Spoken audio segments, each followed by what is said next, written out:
Hello and welcome back to my FPL channel. I'm FPL D Unit and today you're here with my voice hopefully is going to last the entire distance through this video. But you're here for team selection for Game Week 27, final decisions, AM manager chip review and thoughts on what I think of that chip, and also top transfer tips for the players that have been most transferred in and out, and hopefully a look at what my team is, also covering what was an amazing week for me. So if you've still got me here, please like the video. Please subscribe if you're new. The next goal is to make 700 subs. We crashed through the 600 on the weekend. So thank you to everyone that's got involved. And I will be back at 4 p.m. UK time today for a deadline day stream. And it's actually midnight Australian Western time. So I hope that everyone can appreciate the time and effort I'm going in, especially when I'm working during the week as well. And now let's just dive straight into it.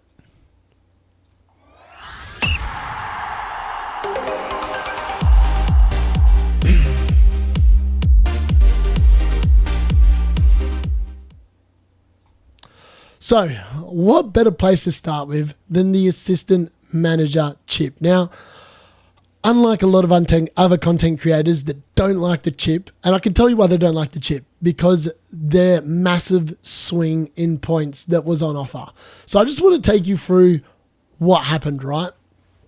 So some people banging on about the slot bandwagon, and I was never on the slot bandwagon. I was never on the Arteta bandwagon. It didn't even come across my line of thinking once, because the entire time I said the chip was designed to have fun. It is all about table bonus. And I just want to have a little reflection on what we learned from these 3 weeks. So if you were clever and you did the Moyes to Emery to then Glasner play, like I did, like I championed all the way along, playing for table bonus every single week. By the way, it only cost you 0.5 million for the manager in the first week. Then it went up to 0.8, 0.8. Yes, you had to use 2 transfers, but I would argue that 2 transfers, when the amount of points you got for those transfers, makes that transfer worthwhile. Like some people basically saying it wasn't worth transferring Slot or Emery this week. Well, no, it did make sense. Getting 20 points compared to getting 10 is a very big difference. I think that's definitely worth one transfer. I'm not sure why anyone would argue that it's not. Like, it just is, it's a fact. Like, it's definitely worth the transfer. Makes no sense why people went the other way. So, on comparison, if you just stayed with Slot the entire time, you got 38 points. If you played it safe with Slot and then you moved to Arteta, that's what you got. 28 points from the chip compared to 56 from Glasner. FYI, that's double the amount of points. That's why these other content creators don't like the chip. As I said, the only thing I do not like about the chip is that Slot should have been docked 3 points for getting himself sent off. And that means he should have missed the next game and you would have been forced to move him or copper 0 points. That's the only thing I would like to see that's different. And I would also like to see it introduced and have to be played before Game Week 10. Because a lot of chips aren't played in the first half of the season unless there's people trying to get to the top and lead the whole thing early doors. But for me, that's what I would like to see. That should be the conditions next year. Make it so it has to be played in the first 10 weeks and make it, I love the table bonus, keep that intact. Just make sure managers lose points for getting booked. And they miss matches as well, like players. That's the only criticism I have of the chip. Everything else I think is brilliant. I really hope they bring it back next year. And every other content creator and any other fool that listened to any other content creator that went, let's go Slot, let's go Arteta, there's the stats. Table bonus is king. That's all I'll say about it. Thanks for coming. If you didn't already watch that and you didn't already know that, you should have listened. That's the D Units. That's the D Units verdict on the assistant manager chip. And I'm very happy with my 56 points.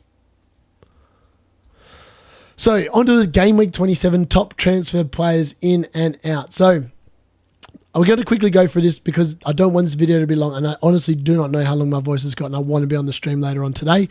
So, Cunha and Mbeumo, good transfers in. Do not mind them at all. Jared Bowen, I'm actually surprised is not higher than this list. I thought that he would be at the top.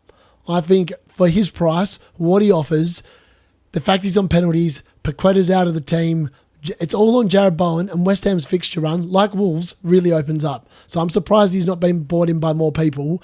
He's definitely one of the ones I'm keen to watch. But unfortunately, I don't need to move a midfielder. It will be a luxury move I've got 3 transfers between now and game week 29, and I have to move at least one of my goalkeepers out and one of Trent and Hall out of my team. We'll get to that a little bit later on. So for me, that's the luxury one. So I either do the luxury one this week, bring in Jared Bowen. I'm just not sure. But I really like him, and it's definitely someone I would like to go to on wildcard. I just hope his price doesn't rise. Munoz, Asensio, Rashford, all great players. If it wasn't for game week 29, I'd say all great buys. But they're not. They're not a good buy. If you are not free hitting in game week 29, these are bad purchases because you're going to have to sell them again, or they're going to blank in your team in 2 weeks' time, and you're points chasing. You are points chasing if you're going for these players. It makes no sense to me at all. The Beto transfer, I really like. I've been preaching him for a while. He's been in the differentials videos the last couple of weeks. He does look amazing. I watched firsthand. He basically was ragdolling Harry Maguire most of that game against Man United. So there you go. Matoma, great buy. He's now up to 43 points in the last 6 weeks. That man is on fire. He's having a Phil Foden 6 weeks. I don't know if you're going to miss out, but I feel like his next couple of fixtures are still fairly decent. Marmoush, I'm not sure if this is the time to go there. If Haaland is out longer term, Marmoush looks amazing. It's going to make everyone's teams post 29 really interesting as well, particularly if Haaland is not fit. Kluivert is still a pretty good transfer in. Bournemouth were just unlucky they got sent down to 10 men. Palmer, not surprised he's on this list because all these people sold him. Ironically, he's also the 4th most transferred out player. Why you would sell him before Southampton at home and Leicester at home boggles my brain. I actually can't understand that. If somehow someone's got an oracle and they know that Palmer's going to blank the next 2 weeks against these 2 teams, they should just sit there and they'll probably win FPL because there's no way that you're selling Palmer before these 2 games. Bruno Fernandes, great buy. Ipswich at home, off the back of a 10-pointer. He's back into my starting lineup this week. There's a little tease for later on. Isaac, again, people points chasing. Maybe they're just getting rid of Watkins because Watkins blanked and they're just playing mismatch. Again, he blanks in 29. It's not a good transfer. Trent Alexander-Arnold, ditto, not a good transfer. Should be transferring him out. I'm surprised he's not on the out column this week. Wissa, he was good. He finally delivered. He needs to back it up against Everton. Mateta, again, why are people buying these players when they're about to blank? It makes no sense. Chris Wood is inevitable. He is inevitable. With Chris the Woody Woodpecker, you just know that it's inevitable. He's going to get you some wood.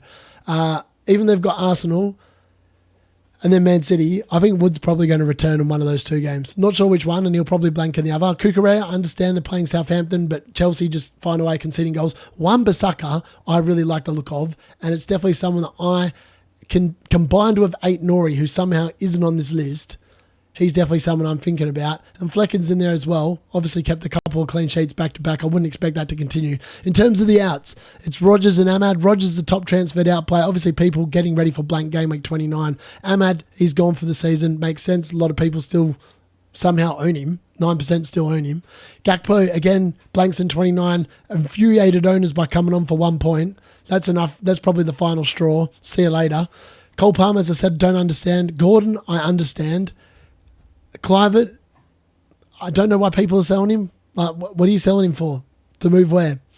Aina Wood, I understand why you're getting rid of him. Tough fixtures for Forest. They conceded 4, but they did score 3. It was a weird game. Chris the Woody Woodpecker, I wouldn't be selling him. I just hold for Ipswich. He'll deliver. He's inevitable. Isaac, again, I would be selling on 29. I wouldn't be selling before then. Haaland, understand. I still can't believe his ownership's that high. And Dye, again, injured, so no good. Watkins, the flood of transfers out for him is probably starting now. Probably needs to happen realistically. He's blanking in 29. Luis Diaz, ditto. Hall, ditto. Phil Foden, I'm going to talk about him probably next week when we've got a bit of time between the next deadline. But Marmoush coming into the team has led to a massive drop-off in expected goal involvement for Phil Foden. Now, I have to do a little bit more digging, but it's definitely something I've noticed from the numbers and definitely something I've noticed when I've watched City play as well. Phil Foden doesn't have the same role as he did during that hot streak, which is problematic, potentially, if you want to go back there. Pedro Porro, I mean, yeah, Tottenham just concede goals. Gabriel makes sense. Tougher run of fixtures. I don't think there's going to be a lot of clean sheets. Plus, Saka's not there, which means his threat from corners drastically dives off because Saka's delivery's not there. Raul, yeah, he's all right. Jimenez and Nicholas Jackson. Sanchez and Nicholas Jackson. Obviously, Sanchez is getting sold because he's no longer the starting goalkeeper. But I'm telling you, Jorgensen wasn't that much better, so it might not be that long till we see Sanchez back in goal. You never know. So, onto the 4 table bonus managers this week and the ranked order that I have them in. So, Glasner versus Aston Villa is definitely still the best one. Even though they're at home this week and Palace play much poorer at home, I saw enough in the Palace games of late to make me think that they can do Villa. Like Villa, as I said, Villa have that kind of game in them against the lower ranked teams where they just do some weird stuff. Pereira versus Fulham is a great shout as well, but Fulham do travel much better away from home. They're like Crystal Palace, much better away from home than at home. I think Wolves are going to be in for a bit of a shock here. I think Fulham will probably win. Postecoglou versus Man City. This is a really open one. That's why it's number 3, because you never know what Spurs is going to show up. And this season, you don't know what City is going to show up.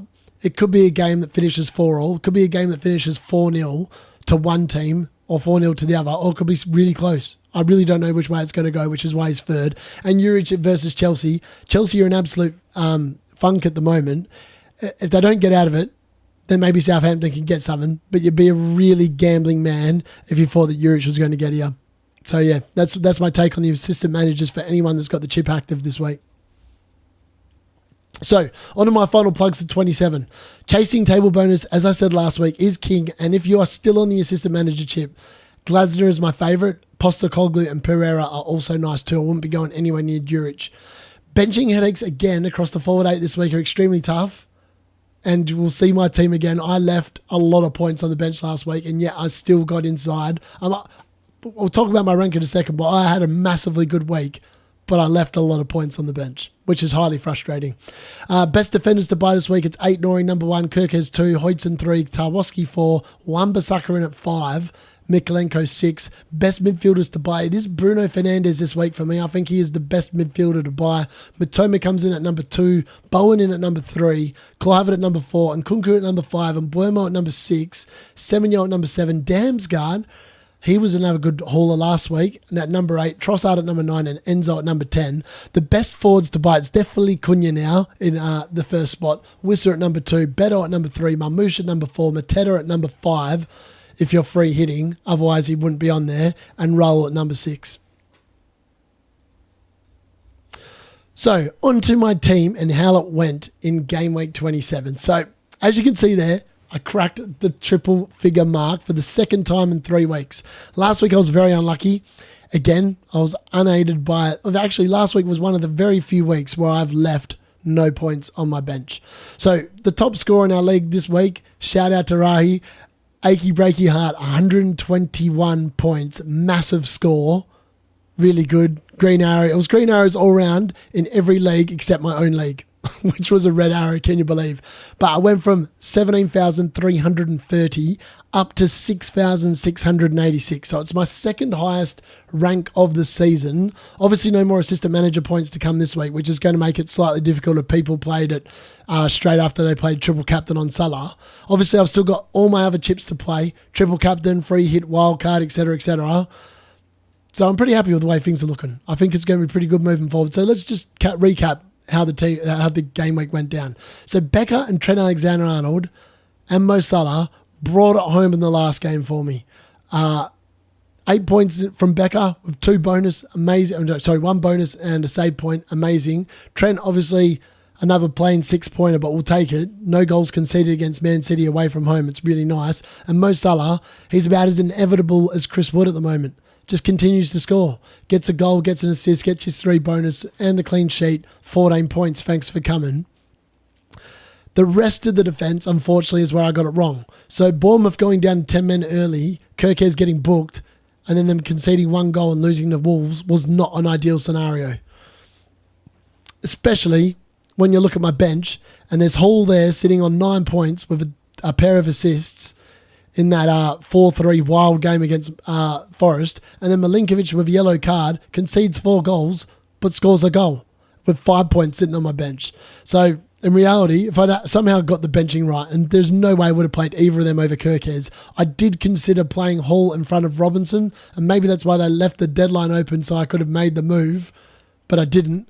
So alas, was on my bench. In reality, that's 8 points I missed out on there. That would have been on 116.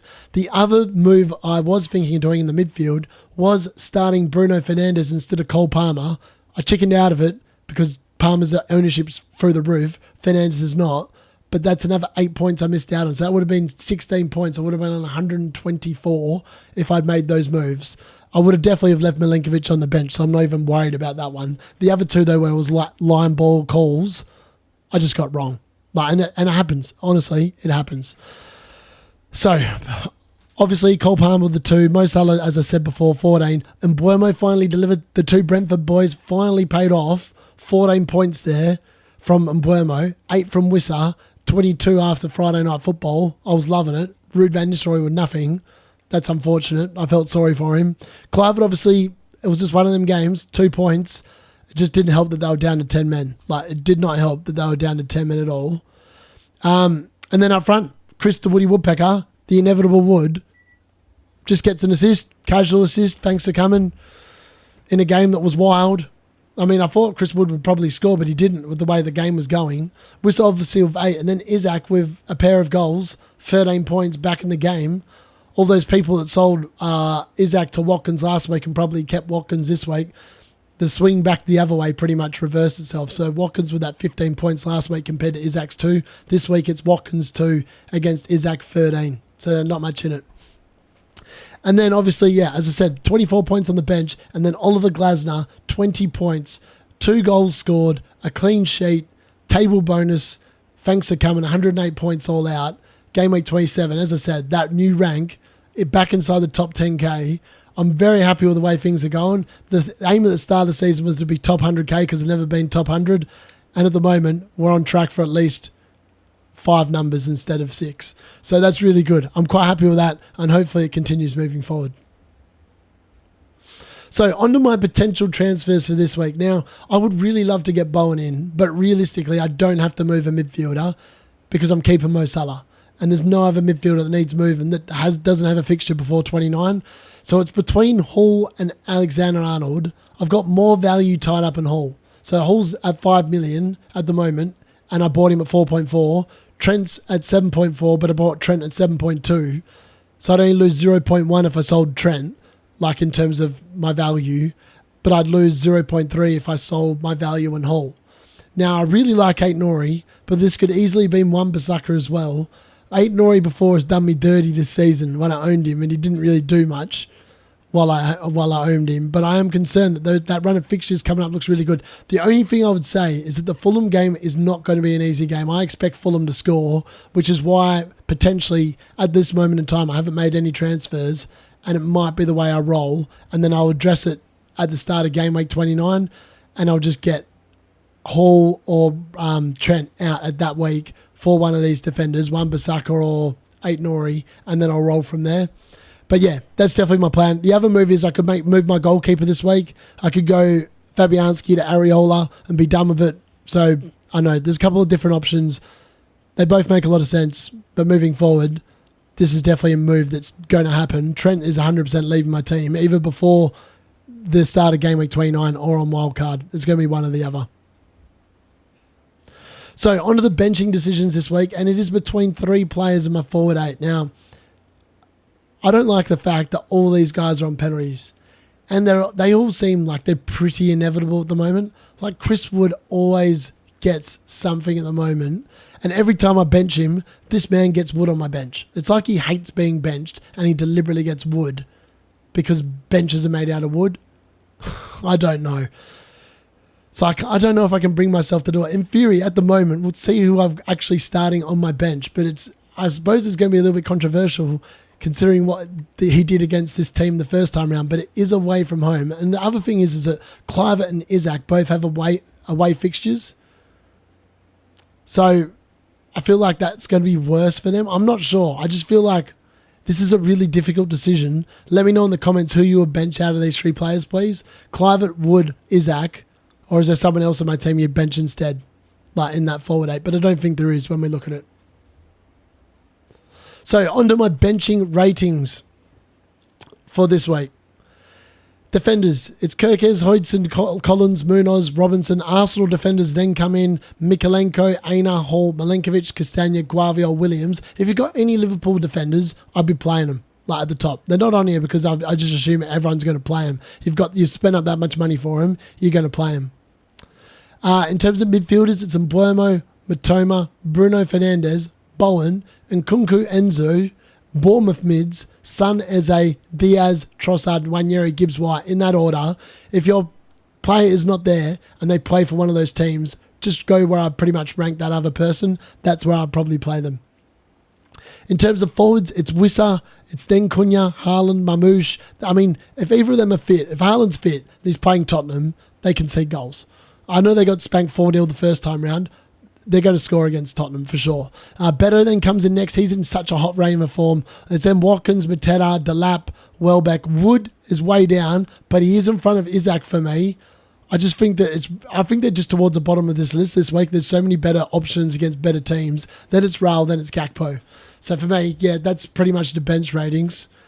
Let me know if you think I'm wrong. Is there anyone else in there that you want to know whether you should be starting or not? Make sure you bring your questions to the deadline stream there. So onto my team selection for Game Week 27. So this week we have Alisson Becker and Trent Alexander-Arnold going up again with a double Liverpool defence. Now, I don't know how I feel about it. I don't know how I felt about it last week. I'm literally going with the exact same defence I did in Game Week 26. I'm just hoping it goes better for me in Game Week 27. I feel like Robinson and Kirkes have better fixtures compared to Hall and Milinkovic. And I'm expecting Hall and Milinkovic both to concede. I can see potentially clean sheets for either Kirkes or Robinson. I just feel like there's more... that was exactly the same line of thinking last week. I'm just hoping this week it goes a little bit better, because in reality it didn't. Like Fabianski obviously has Leicester at home. Don't know why it says Leicester at E. Maybe I got a bit excited. Maybe it's because it's like he's an emergency player. You pull out, break glass kind of moment. But in reality, he's not going to be playing. I think that's quite evident at the moment that Areola's the first choice, and I don't think that's going to change anytime soon. I'm playing a midfield 5 this week at the moment as things stand. So Bruno Fernandes comes back into the team. Annoying that he left that 10 points on the bench for me last week, but he's got Ipswich at home, and this is the weeks I held him for. Ipswich at home and then Leicester away in 29. I might even play him next week, depending on how this week goes, how Man United potentially look. Arsenal obviously have the Champions League to worry about as well, so potentially their minds could be elsewhere. I'm not sure. So, but yeah, I think that's definitely something to keep in mind. So Bruno Fernandes, I'm very happy to have him back. All 5 midfielders are on penalties, which is also incredible for the team. Clivert obviously there. He's got Brighton and Hove away. I mean, I could easily bench him instead and he could be first sub and I play my 3 forwards. But we'll see what I've done there in the forward line at the moment. And Mbeumo obviously has Everton at home, back in form. I'm expecting big things here. I expect Everton to concede, which means the Brentford boys are definitely going to be back on again, I think, this week. Then we got Mo Salah, captain. I don't think you can go past him at the moment. The dude is inevitable. He just keeps on churning out plus 10-point hauls every single week, it feels like. He's on track he's on track to break his own record. If he doesn't win the Ballon d'Or this year, there's some sort of corruption going on at FIFA or whatever you want to call it, because this dude has been unbelievably good. I think he's up to like 40 goals and assists combined already. That's just insane. And we've only just hit the end of Game Week 26. There's another 12 weeks to go. Cole Palmer, obviously, he's the vice captain. He's got Southampton at home. Look, everyone's probably sitting there going, why are you not captaining Palmer? Well, the dude hasn't been informed. Chelsea don't look like they're playing great. Yes, they're playing Southampton. I just think that trying to say that Palmer's going to go bigger than Salah this week just seems like a bit of a stretch to me. When I crunch the numbers and just the actual form and what Chelsea are producing on the field, it doesn't make a lot of sense to me. Then up front, I've actually gone with Chris Wood at home against Arsenal and Wissa at home against Everton. I'm literally playing the fact that they're at home and that Newcastle generally seem to play poorer away from home, particularly in the Premier League. And I feel like Newcastle might lose this game to 0, which is why I'm backing in the double Liverpool defence. So for that reason, if I believe that that's a genuine chance, I've got to bench Isaac. Like, that's my line of thinking behind it. Let me know if I'm an idiot, and I've got it wrong in the comments. I know he did super well against them last time with that goal and assist. I think it was like 11 points, 12 points, whatever it was. It was a really good performance. But at the moment, that's the way I'm going. I'm pretty happy with the way the team looks, to be fair, which is why I haven't actually made a transfer at the moment. And then in game week 28, it looks really good as well. So, yeah, lots of things to think about. But I'm pretty happy at the moment with the way the team's shaping up for game week 27.